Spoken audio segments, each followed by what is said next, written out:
سورۃ توبہ آیت نمبر 33 میں اللہ تعالیٰ ارشاد فرماتے ہیں اسلام کا جو نصب العین ہے وہ کیا ہے؟ والذی ارسل رسولہ بالہدی ودین الحق لیظہرہ علی الدین کلہ ولو کرہ المشرکون۔ اسلام کا نصب العین کیا ہے؟ والذی ارسل رسولہ، وہ ذات جس نے اپنے رسول کو بھیجا دنیا کے اندر بالہدی، ہدایت کے ساتھ۔ ہدایت کیا چیز ہے؟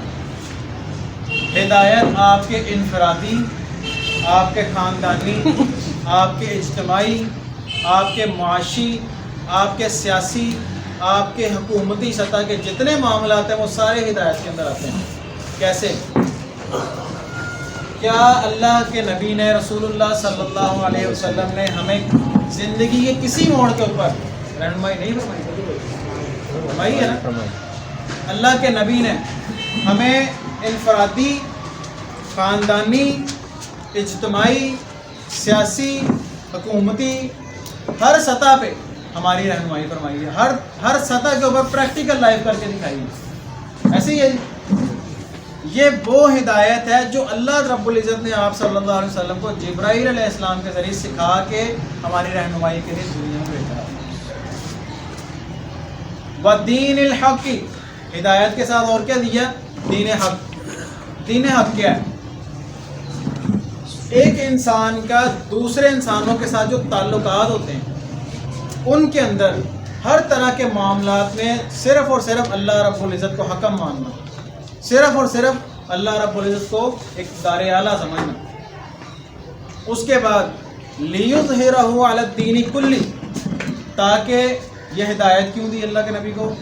اس کے بعد دین حق کیوں دیا؟ لیظہرہ علی الدین کلہ، تاکہ آپ جو نظام لے کے آئے ہیں، جو اسلامی شریعت اللہ رب العزت نے آپ کے تھرو انسانوں تک پہنچائی ہے، وہ تمام کے تمام ادیان پر، تمام معاملات پر، ہر طرح کے معاشی، سیاسی، حکومتی سطح پر وہ لاگو ہو جائے، سبھی کے اوپر وہ نافذ ہو جائے۔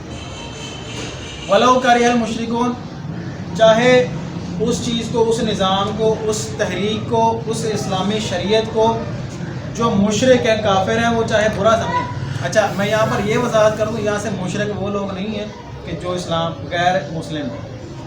ہر وہ بندہ وہ مشرک ہے جو اسلامی شریعت کو سمجھتا نہیں، اسلامی شریعت کو مانتا نہیں ہے۔ مثال کے طور پر ہمارے جو انفرادی معاملات ہیں، انفرادی معاملات کے اندر ہم میں سے کچھ جاب کرتے ہیں، ہم میں سے کچھ بزنس مین بھی ہیں، ہم میں سے کچھ اسٹوڈنٹ بھی ہیں۔ ہمارے تعلقات ایک انسان کے دوسرے انسان کے ساتھ ہوتے ہیں۔ کوئی بھی انسان دنیا میں ایسا نہیں ہے جس کے معاملات دوسرے انسانوں کے سے جدا ہوں۔ یہ معاشرہ، سوسائٹی، انسان آپس میں مل جل کر ہی بناتا ہے، چاہے وہ خاندان ہو، چاہے وہ کوئی کمیونٹی ہو، چاہے وہ کوئی تحریک ہو، چاہے وہ جماعت ہو، کچھ بھی ہو، انسان آپس میں ملتے ہیں تو پھر کوئی چیز تحریک پھر بنتی ہے۔ جب اللہ رب العزت نے یہ آیت بتائی والذی ارسل رسولہ بالہدی ودین الحق لیظہرہ علی الدین کلہ ولو کرہ المشرکون، اس ایک آیت کے اندر اللہ رب العزت نے اسلامی نظام کو سمجھا دیا۔ یہ اسلام سمجھنا، اسلام لانا کوئی مشکل کام نہیں ہے۔ ہم سارے پیدائشی مسلمان ہیں، بہت الحمدللہ سبھی پیدائشی مسلمان ہیں۔ کوئی ہم میں سے چند ایک ایسے ہوں گے ہمارے معاشرے میں کہ جو پیدائشی مسلمان نہیں ہوں گے، جنہوں نے قربانی دی ہوگی۔ میں کئی ایسے ساتھیوں کو جانتا ہوں جنہوں نے اسلام کے لیے قربانیاں دی ہیں۔ وہ پہلے مسلم نہیں تھے، مسلمان ہوئے تو انہوں نے اپنے اسلام کے اوپر ثابت قدمی کو ثابت کرنے کے لیے قربانیاں دیں، اپنے مال کی، اپنے جان کی، اپنے خاندان کی۔ لیکن ہم کیونکہ وراثتی مسلمان ہیں، ہمیں اس چیز کی قدر نہیں ہے۔ انسان کو جو چیز آسانی سے مل جاتی ہے نا، انسان اس کی قدر نہیں کرتا۔ قدر تب کرتا ہے جب اللہ رب العزت وہ نعمت انسان سے لے لیتا ہے نا، پھر اس کو پتہ چلتا ہے کہ ہاں یار، میں اللہ رب العزت نے مجھے یہ چیز دی۔ ہوتا کہ نہیں ہوتا؟ ایسے ہی ہوتا ہے۔ ہمیں اس چیز کی قدر کب ملے گی، کب ہم اس چیز کی قدر کر پائیں گے؟ جب ہم اس چیز کو سمجھیں گے۔ سمجھا کہ ان لوگوں نے تھا، صحابہ رضوان اللہ علیہ اجمعین نے اس چیز کو سمجھا تھا، کیونکہ انہوں نے اس چیز کی قیمت ادا کی تھی۔ عمار بن یاسر رضی اللہ تعالیٰ عنہ صحابی رسول ہیں، بڑے جید صحابہ کرام میں سے ان کا شمار ہوتا ہے، عمار بن یاسر رضی اللہ تعالیٰ عنہ۔ ان کے والد کا نام یاسر رضی اللہ عنہ تھا، ان کی والدہ کا نام سمیہ رضی اللہ عنہ تھا۔ جب ابھی ہجرت نہیں ہوئی تھی،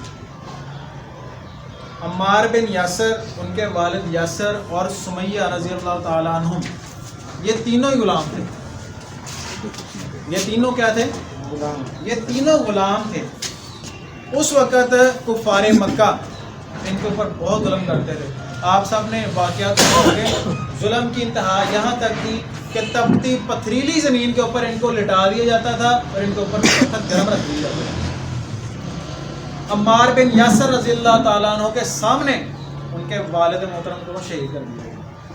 یاسر رضی اللہ عنہ والد کو شہید کر دیا گیا، ابھی بس نہیں ہوئی، عمار رضی اللہ عنہ بھی ابھی زندہ ہیں، ظلم کو برداشت کر رہے ہیں، سمیہ رضی اللہ تعالیٰ عنہ بھی زندہ ہیں، والد کو شہید کر دیا گیا۔ اس کے بعد سمیہ رضی اللہ عنہ کی جو والدہ تھی ان کو بھی ان کے سامنے شہید کر دیا، اور یہ کسی ایک ہی مجلس کے اندر نہیں، دونوں شہادتیں ہیں۔ ٹھیک ہے، اس کے بعد والدہ کو بھی شہید کر دیا گیا۔ عمار بن یاسر رضی اللہ عنہ ابھی زندہ ہیں، ابھی ان کی جان نہیں چھوڑی، کفار مکہ نے جان نہیں چھوڑی ابھی۔ ابو جہل، عمر بن حشام جس کا اصل نام ہے، اس نے بہت ظلم کیے۔ سمیہ رضی اللہ عنہ جو عمار بن یاسر کی والدہ تھی، ان کے پیٹ میں نیزہ مار کر ان کو شہید کر دیا۔ ہم آج دیکھتے ہیں اپنے ارد گرد نا کہ فلسطین، شام، عراق، بوسنیا، کون کون سے ملک ہیں جہاں پہ جنگیں ہو چکی ہیں، جہاں پہ انڈیا ہمارا ہمسایہ ملک، ہر طرح کے ظلم ہوتے ہیں وہاں پہ، ہم سب دیکھتے بھی ہیں۔ میڈیا کا دور ہے نا، ایسا نہیں ہے کہ یہاں پر ہمارے ساتھ دوسرے ملک میں کیا ہو رہا ہمیں پتہ ہی نہ ہو۔ یہ اس وقت کے دور تھے جب خط بھی نہیں بھیجے جا سکتے تھے، جب کسی کو لیٹر بھیجنا ہوتا تھا، پیغام دینا ہوتا تھا، تو سواریوں پہ مہینے مہینے کی مسافت پہ تھا۔ عمار بن یاسر ابھی زندہ ہیں، ان پہ ظلم کی انتہا ہو رہی ہے۔ مقصد کیا تھا ظلم کرنے کا؟ کہ اپنے نبی کو، اپنے نبی کے لیے بد زبانی کرو، اپنے نبی کے لیے ایسے الفاظ استعمال کرو جس سے ہم خوش ہو جائیں اور تمہارے نبی کی نعوذ باللہ تسلیم ہو جائے۔